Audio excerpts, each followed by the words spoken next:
new trans line of some sort.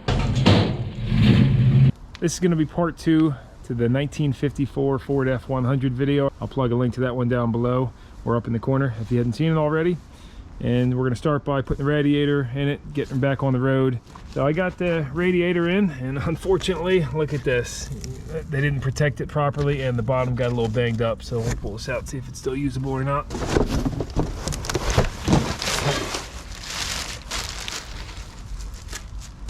Yeah, not too bad. We can use that.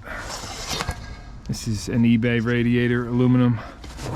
So we'll see what kind of luck we have with it.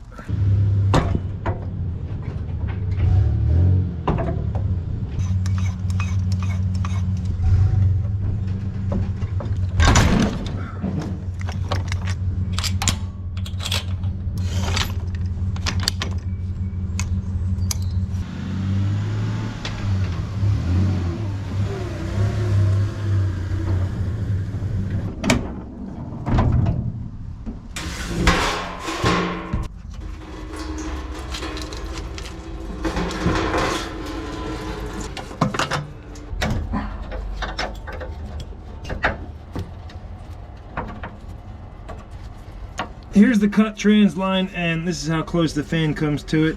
So I guess maybe the motor mounts or something with the body's loose. The rad seems tight on there.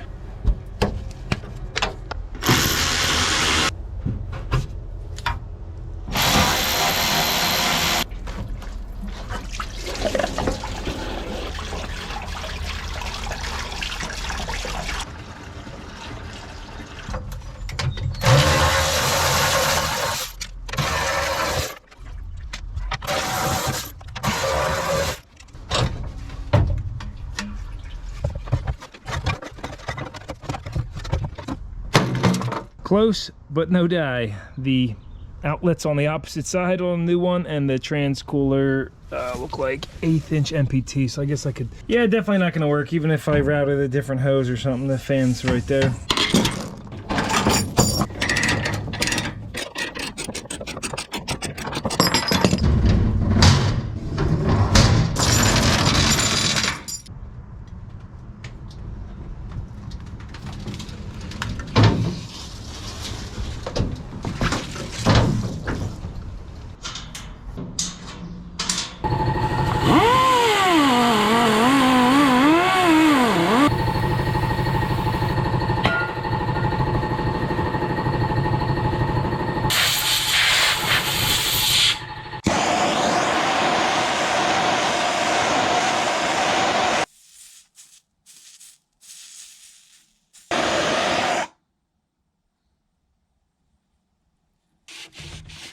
I could have got that a little cleaner before soldering it, but it came out pretty good.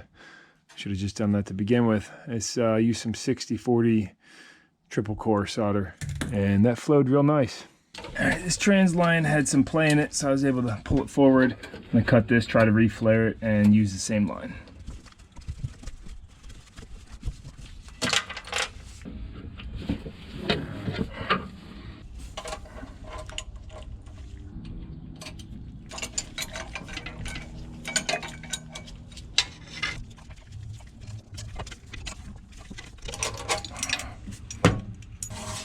Got to run and get some ATF. I'm also going to see if I can get a couple elbows or an adapter or just another piece of line to bring this lower.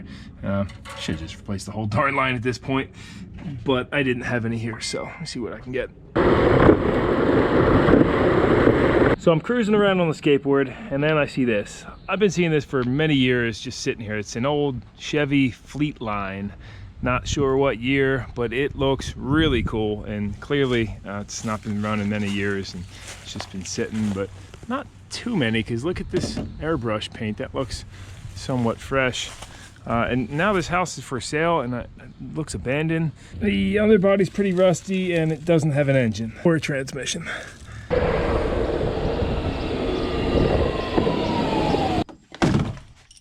Got some fittings and a short piece of line.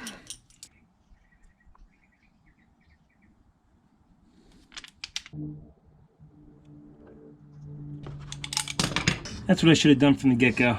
Plenty of clearance now on that.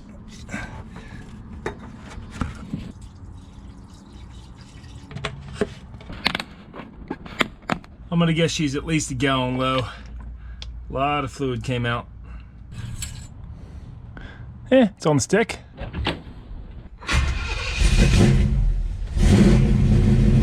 And no leaks. This thing's gonna smoke its butt off with the ATF all over everything. Smoky. Blue wall underneath too. I gotta take it for a good ride. There we go. Took 2 gallons to get it back up to level.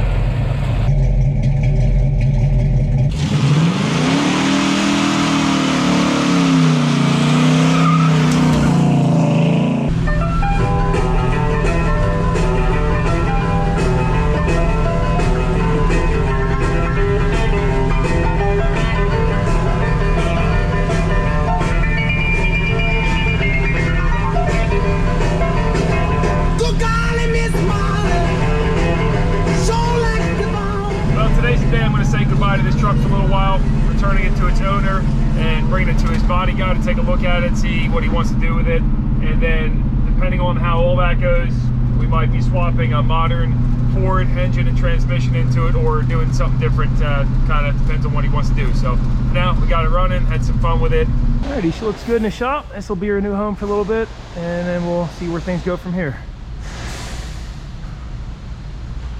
And I'm going to keep the rest of this for a part 3 because I actually wanted to come on here and ask anybody who's watched the video this far. First of all, thank you very much for checking it out. And 2, what do you guys think about a good engine and transmission combo to put into this truck? He wants to put something more modern, fuel injected. I was thinking on the cheap, maybe getting like a Mustang 5.0 engine out of a Fox body with a 5-speed in there. You know, good old, what is it, the T5, right? Or maybe even something more modern, but I figured before pulling the trigger or giving him suggestions, I'd pop on here and see if anybody has a good one, a good suggestion. I think these trucks came with the Y block, if I'm not mistaken, Y block Ford, but he wants to go fuel injected. So anyway, that will all be the part 3. We're gonna take the body off of it, do a bunch of body work, nothing too fancy and crazy, but get her looking much nicer and address some of the rust issues on the body. And yeah, we're gonna swap out that drivetrain. I think I got to check the numbers on the Pontiac 400 too. He was told by somebody that's out of like a rare year GTO, and that motor alone might be worth like 10K. Somebody told him. Who knows? I don't know if there's any truth to that, but we got to check all that out. And definitely not keeping the GM motor in there. So for all you Ford fans that were commenting before about that, anyway, I'm done rambling. So thanks for any feedback you guys leave, and thank you very much for watching. I'll see you in the next one. And also, if anybody's got any cool video suggestions for this bobbed 5-ton I just picked up, plug those down below because yeah, I hope to do some pretty cool things with this.